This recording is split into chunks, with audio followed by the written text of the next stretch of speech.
Hey folks, how you doing? Dave McRae here. Okay, I know I said I wasn't going to upload a video today because I was, going to be far too busy, and I do have to go to my tattoo guy soon because I'm getting a new tattoo on my arm, and then I have some voiceover work I have to do for some TV ads, and then I have to come home, have some dinner, and get ready for tomorrow. But the reason why I am uploading this video, or shooting this video right now, I should say, is because I had a little bit of time and I wanted to touch on that little sort of featurette that dropped yesterday in regards to Halloween 2018. Now, it wasn't a behind-the-scenes featurette, but they did show some more footage, some clips from the new movie. And it wasn't very long, but you got some sound bites from John Carpenter, David Gordon Green, and Jamie Lee Curtis. And people wanted to know my thoughts. If you guys haven't checked that out, I will put that link in the description. Okay, so what did I think? Well, it was cool. Yeah, I liked what I saw. Actually, the two things that stood out to me was the shot with Jamie Lee Curtis with the gun, and she comes around like this, and the barrel of the gun is like right at the camera with the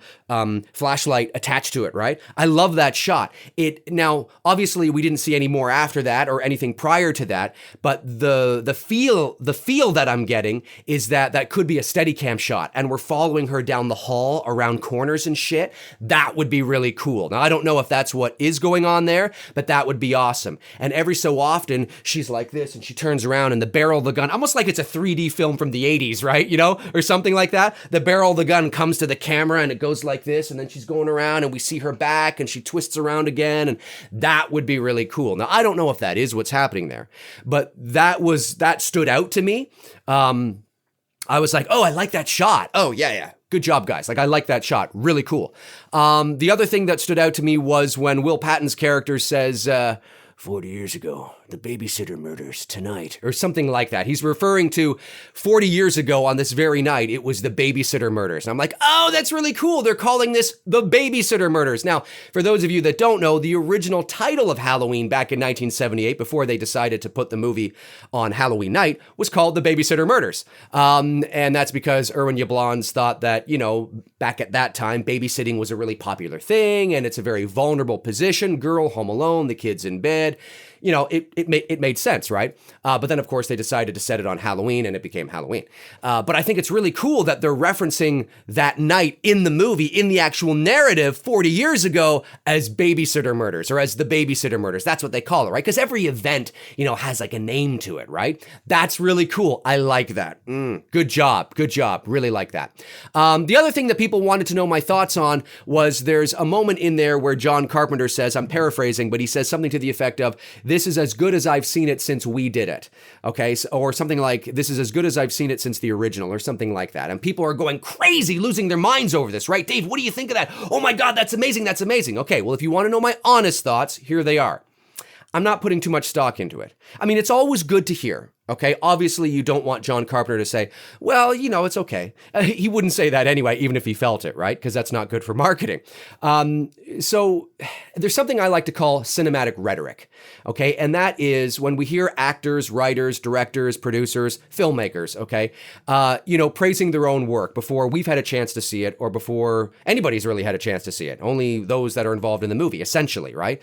That doesn't mean that they don't genuinely feel that way, but you have to take those things with a grain of salt. Do you remember when James Cameron praised through the roof Terminator Genesis? It's the best one since T2. This is amazing. You're going to love it. And well, what the fuck was that, right? Again, I'm not saying that Carpenter doesn't really feel that way. And I'm not saying that the movie isn't going to be the best since the original. I'm liking everything we're seeing. If you guys have watched my trailer reaction, you'll know that I like the pacing. I like the energy. I liked both those two new trailers on first pass way better than I liked the first trailer. So I really like what I'm seeing. I like what I'm seeing in this little featurette, which, again, the link is in the description. So when I hear John Carpenter say that, yeah, that's good. But we know that more often than not, the cinematic rhetoric, which sounds good, that's what they're supposed to say. They're saying all the right things, doesn't always translate onto the screen. You walk away going, the fuck were they talking about, right? Because this is part of the marketing. A lot of actors and a lot of filmmakers, I'm not saying Carpenter is or Curtis is necessarily, but it's not unprecedented. A lot of actors and filmmakers are contractually obligated to sell this movie in this way, to sell their films. They have to talk highly of it, right? Do you remember when that interview with Daisy Ridley. When the interviewer asked her, he basically said, "So I've seen the movie and it's great, blah, blah, blah. Are you happy with it?" And Daisy Ridley in her chair goes, sure, let's go with that. You know, and it's like, whoa. It's almost like she was like, I'm going to be, oh yeah, I can't. I guarantee you her publicist or agent after that interview was like, you can't do that. Do you know what I'm saying? If you guys haven't seen that, I will put a link to that as well. So it's one of those things where you have to take it with a grain of salt.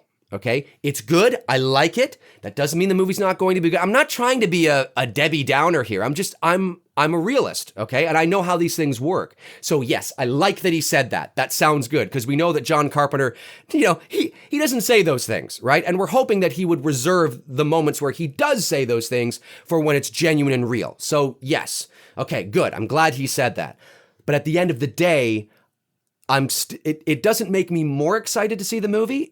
I'm still really excited. I'm no more excited now or less excited now than I was 24 hours ago or 48 hours ago or 1 week ago.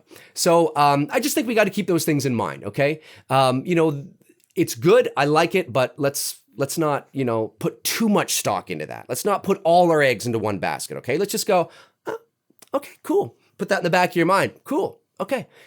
And move on, right? Because we all got to see it for ourselves. Film is very subjective. What I like, you may not. What you like, I may not. What I'm looking for, you may not. What you're looking for, I may not be looking for. So we always have to keep that in mind. We have to go in and just you know, experience it for ourselves, right? So so that's all I got to say. So yeah, check out that featurette, I guess, kind of. Again, it's not very long. The link is in the description as well as that Daisy Ridley debacle too. So I will talk to you guys soon. I'm off to get my new tattoo now, which is a number 79 here, the year I was born. And I'm also thinking about getting a 31 on this arm as well. I know a lot of you probably like, oh, for Halloween. No, 31 is actually a very symbolic number. Look it up, Google it. Ooh, it's kind of cool. It just so happens also to be Halloween, which works for a guy like me. But I probably won't get that one today because that'll take too long. I'll probably just get the 79. But yeah, so the next time you guys hear from me will be tomorrow.